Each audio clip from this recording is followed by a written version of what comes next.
Malam Ali Ibrahim Bada Yaji. A gaskiya na kamu da son Hajiya Nafisa. Da a ce za ka ɗauki shawara, da na baka.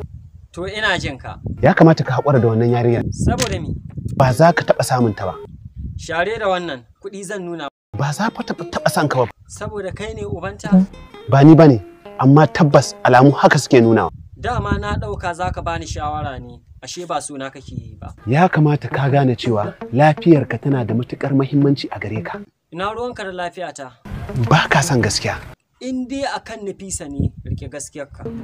Na fahimci ka yi nisa.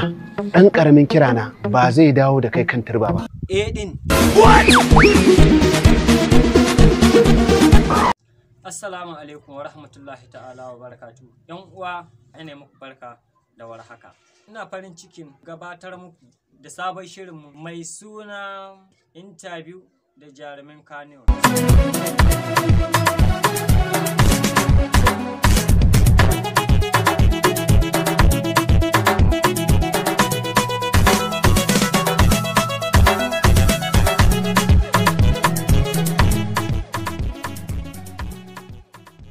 Wannan shirin zai rinka zuwa muku a duk ranar Asabar da misalin karfe 8 na dare a wannan tasha tamu mai suna Alehos TV, tauraruwa a ƙasar Hausa.